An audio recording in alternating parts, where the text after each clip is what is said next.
1h e 55 minutos. Queria saber do Itami como é que está, digamos, a temperatura política desse projeto de lei de cargo único da Polícia Civil no Congresso. Como é que você avalia? O projeto de lei, ele trata de outras coisas importantes, né, para a organização da estrutura de carreira. O cargo único é apenas uma das partes, mas é o que traz modernização do ponto de vista de carreira. E tem avançado, né, o projeto, ele, no final do ano passado, no último dia da legislatura, ele foi modificado, apresentou-se um substitutivo e se colocou o projeto em regime de urgência. Significa dizer que não precisa mais passar pelas comissões e vai direto para plenário para votação. Há um mês atrás foi definido um relator. Semelhante ao que aconteceu com o arcabouço do fiscal. Isso, exatamente. Foi definido um relator, que é um deputado federal, que é delegado de polícia de carreira lá de Alagoas, deputado Fábio Costa, que já aproximou-se da Confederação para fazer a discussão. Entendemos que o texto que está lá, embora tenha melhorado o original de 2007, que ainda falava de uma polícia de nível médio, obviamente melhorou, porque fala de fato de uma polícia técnica, jurídica e científica, ele já entendeu alguns pontos que nós precisamos aperfeiçoar, já se colocou à disposição para as emendas virem ao texto, para ele apresentar um substitutivo, mas ainda não posso dizer qual é o posicionamento fechado dele. Dia 25 de maio agora vai ter um seminário em Alagoas, em Maceió, para discutir e afinar ainda mais as discussões com as categorias. O Cobrapol vai estar lá, vão ter outras entidades representativas de outras categorias, para ver se a gente consegue chegar no consenso, que já foi amadurecido durante anos, para a gente chegar num projeto de lei e a gente não ter brigas políticas lá dentro do Congresso e simplesmente aprovar, porque a Polícia Civil de fato precisa dessa modernização. E aí eu vou resgatar um ponto que você tratou no finalzinho do primeiro bloco, tá? Com relação ao que falta para o Estado, né? Eu acho que o que falta para o Estado aqui na nossa situação é conversar de novo com os policiais civis, né?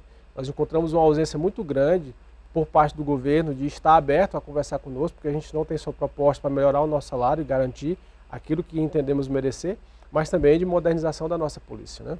Mas quem precisa conversar? O sindicato, a confederação ou o governo? Sindicato hoje para trazer o amadurecimento dessa discussão com o governo, né? E aí a gente tem essa discussão, já tratamos com inclusive parlamentares, né, Fábio? Já vem discutindo junto ao parlamento, mas a gente precisa do executivo, porque precisa ser uma proposta oriunda do executivo. Porque a gente está falando de um projeto nacional que vai precisar das adequações estaduais. Porque um projeto matriz, ele não esmiuça, ele apenas dá a diretriz. E nessa diretriz a gente vai precisar aperfeiçoar de modo a se ter um texto realmente que traga benefício para a instituição, para seus profissionais, mas essencialmente para a população da ponta, que é quem vai ter o serviço da instituição. As associações de delegados, Brasil afora, elas participam desse debate ou ficam meio indiferentes? Não só participam, como o texto do cargo único foi em consenso. Quando eu falei no início que a gente abriu mão da carreira única, foi justamente para a gente conseguir o diálogo com eles. Então nós conversamos com a ADEPOL Brasil, que é a entidade maior, representativa dos delegados, existem outras, mas essa é a maior. E na discussão nós chegamos no entendimento consensual de um projeto de lei que, quando passou pelo filtro do Ministério da Justiça em meados do ano passado, um projeto de 40 páginas se transformou num de 18 páginas. Então a gente está tentando resgatar aquilo que foi retirado, porque aquilo é a essência do que é de bom. Não adianta a gente trazer um projeto que mensure coisas ventiladas, que não traga para o Estado a necessidade de se realizar e de se aplicar para que a gente possa ter resultado. Não adianta uma lei que não vai mudar nada para a população. A gente quer uma lei que mude para a instituição, como eu falei, para os profissionais e também para a sociedade. Esse é um aspecto importante, porque, inclusive para nós que não acompanhamos os problemas da segurança pública, especificamente da Polícia Civil de forma orgânica por dentro, porque essa discussão toda aqui, o que pega? Tem que olhar para lá. O que pega? O que pega é que as pessoas querem saber, quando vão para uma delegacia, como é que elas são atendidas ali? E a eficácia da investigação, né? Isso que toda essa discussão aqui tem isso como finalidade, ou pelo menos deveria ter. O Leonardo, de Senador Guiomar, está perguntando o seguinte: pergunta para os entrevistados o que eles acham do governo federal a respeito da segurança pública, em comparação com o antigo governo, com que agora quem investe mais ou investiu mais na segurança. Será que já é possível? Enfim, não sei se... Eu consigo falar porque a gente fez um levantamento dos últimos 4, 5 anos, houve um contingenciamento, que significa dizer retirar o dinheiro da segurança pública a nível do Brasil no montante de 15 bilhões. Nos últimos 4 a 5 anos, que já está metade aqui de um ano, né? Então, nos últimos 5 anos, estou arredondando, houve um contingenciamento de 15 bilhões de reais na segurança pública. Significa dizer que retirou-se dinheiro da segurança pública. Inclusive, uma das pautas que a gente trata a nível nacional é falando sobre verbas constitucionais para a segurança, assim como tem para a saúde e para a educação. O que se investe em segurança pública no Brasil é ridículo, é 0,3% do orçamento em uma pasta que é de anseio, de clamor social, né? Então, houve sim o contingenciamento, obviamente que a gente teve a pandemia, né? Teve a retração das receitas. 15 bilhões? 15 bilhões na segurança pública, não só da União, mas também no que é repassado para os estados e no que é investido pelos estados. A verdade, se a gente for olhar no panorama geral, basta pegar o anuário do Fórum de Segurança Pública, que sai todos os anos, se for contabilizar lá, ou se aumenta muito pouco, ou se regride. Você nunca tem um investimento pontual para que você possa dizer cresceu, né? E aí, o que é que nós estamos encontrando com este governo que com outro a gente tinha uma certa dificuldade, uma certa resistência? O diálogo, né? Apresentar as propostas, caminhar com elas e a gente ter talvez alguma efetividade. Como a gente se concentrou muito ali no começo do governo passado em proteger os nossos direitos, como a aposentadoria, a reforma administrativa, então acabou que a gente perdeu algumas discussões que poderiam ter sido amadurecidas, obviamente, num governo que teve como mote a segurança pública. Olha, a pergunta é para os dois. A Adriana está perguntando o seguinte: pergunta para os nossos colegas, inclusive o Itami, acho que ela quis dizer sobretudo, o Itami, se eles se esqueceram que desde que existe Polícia Civil no Acre, 90% nunca ficaram do lado de peritos e demais categorias. O egoísmo deles, acho que ela está se referindo ao de vocês, é maior que os 2 olhos e as cabeças que carregam no corpo. 90% nunca conseguiram ver que a Polícia Civil é tipo um corpo humano e o coração são os peritos criminais, papiloscopistas, escrivães e demais categorias. Sem eles não existem delegados nem inquérito, por exemplo. Concordo. Esse atual secretário disse que tem peritos atendendo na área de papiloscopistas. É um absurdo. Se não tem peritos o suficiente, inclusive nos municípios, ele estava querendo trazer gente da Força Nacional para dar um curso para os peritos atuais atuarem na área. E aí? Na verdade tem, né? Perito aqui da Força Nacional trouxeram, porque aqui a gente não tem perito mais na ativa. Isso foi uma luta nossa, né? Que em 2020 tinha um projeto de lei que ia transferir todas as atribuições dos peritos papiloscopistas para os peritos criminais com exclusividade, ou seja, esvaziar todas as atribuições, não ia fazer mais concurso público e praticamente na prática você ia matar os peritos papiloscopistas, porque você ia substituir, você ia trazer com exclusividade para um cargo só. E o que a gente fez enquanto entidade sindical? Olha, não está certo você pegar atribuições que hoje já não tem ninguém, você colocar num número tão reduzido. Vamos trazer uma solução mais viável, já que você já está se discutindo a questão nacional de unificação de atribuições. Divide essas atribuições para a base, você vai ter a possibilidade de ter mais gente trabalhando como perito, né? No caso, eu falo isso da parte mais simples, que é da coleta nos locais de crime, né? Divide para a base. Então, esse projeto que era do governo não prosperou, né? E eu concordo plenamente com ela com relação a isso, de você ter castras dentro da Polícia Civil, de ter cargos que se acham mais importantes, quando na verdade não é um conjunto todo, né? Um conjunto bem complexo, que não é feito só dos agentes de polícia, não é feito só dos peritos, não é feito só dos delegados. É feito de um corpo e esse corpo ele tem que funcionar perfeitamente, cada órgão desse tem que funcionar. A questão é que tem órgão que quer ser independente, tem cargo que quer estar fora dali do corpo. E não é assim. A polícia hoje ela funciona porque esse corpo, como ela falou, todos são importantes. Desde a parte do início do registro do BO, se você chega lá na delegacia e é bem atendido, e é feito um BO bem feito e com todas as informações que ali estão exigidas, você vai ter como consequência um cartório melhor, uma investigação mais célere. Então, o que a gente busca é que haja essa eficiência de todas as atribuições, sem que nenhuma diga que, pô, eu sou delegado, sou mais importante, eu Entendi. sou... Como é o nome da Adriana? Adriana. Então, eu concordo com ela. Eu acho que o perito papiloscopista, ele está na nomenclatura do cargo. Perito.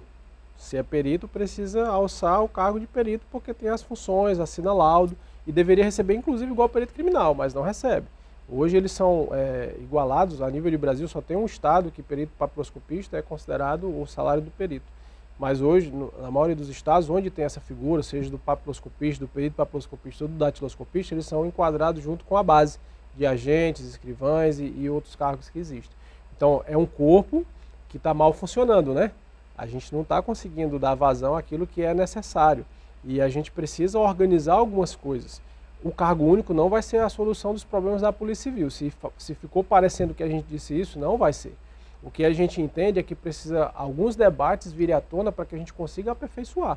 Entrar nas discussões, inclusive abrir as vísceras, vem as críticas, vem as discussões, mas o que é que está faltando, o que é que precisa aperfeiçoar, como que a gente pode enquadrar isso aqui, como é que a gente pode resolver esse problema ali. E tudo isso aí vai para o debate. E aí, se precisar rediscutir, a gente rediscute. Só que já está lá na Câmara, em regime de urgência. A gente só precisa aperfeiçoar, sabe? Encontrar os encaixes para que funcione para todo mundo. E também, além do deputado Ulisses e do Gerlen Diniz, quais são os outros parlamentares federais do Acre que dialogam a respeito disso com alguma a gente já teve consequência? Eu consegui ter conversa já com os 7 parlamentares federais, os deputados, né? Já tivemos conversa com os dos senadores. 8 você dos 8 dos com 8 7. deputados você falou com 7. A gente consegue simpatia, né, dessas pautas para que a gente consiga a aprovação. E no Senado? No Senado, com o senador Alan Henrique, que quando deputado já conhecia a nossa pauta, porque andou conosco em várias pautas importantes da Polícia Civil. E assim, eu andei esse ano em cerca de 1/3 dos gabinetes dos 513, visitando de outros estados. Porque como... É por causa da confederação, exatamente. Né? Então a gente tem sempre buscado essa afinação, a abertura de portas. E mais do que isso, a gente avançou, então, não só conversando com os parlamentares, mas com as assessorias técnicas das lideranças, que é quem na prática faz com que as coisas sejam de fato efetivadas, né? Então a gente tem aperfeiçoado a forma de atuar dentro do Congresso, porque é gigantesco, né? Só a Câmara tem mais de 20 mil servidores, entre servidores, assessores. Então ali é um universo que a gente precisa ali estar sempre presente, conversando, aproximando nas pautas policiais civis da segurança pública, e o movimento sindical também interferindo em outras pautas importantes. E também, olha só, e Fábio, olha só, eu acho que esse telespectador ele não se identificou. Gostaria que você se identificasse, por gentileza. Isso aqui me parece bem o espírito dos sindicatos. Uhum. Pergunta: eles assinam um termo se comprometendo a não solicitar aumento de salário ao englobar mais atribuições de outras carreiras? E outra, qual seria a validade jurídica de um ato de policial de outro cargo que não foi o investido em concurso? Porque imagina uma perícia de um agente sendo questionada em juízo e até anulando todo o processo. Muito bom questionamento, hein? Sim, claro. A gente precisa deixar claro algumas coisas, né? O perito criminal, ele tem as suas atribuições, a gente não vai assumir atribuições deles, os peritos criminais eles estão diferentes. O perito papiloscopista, ele não ganhou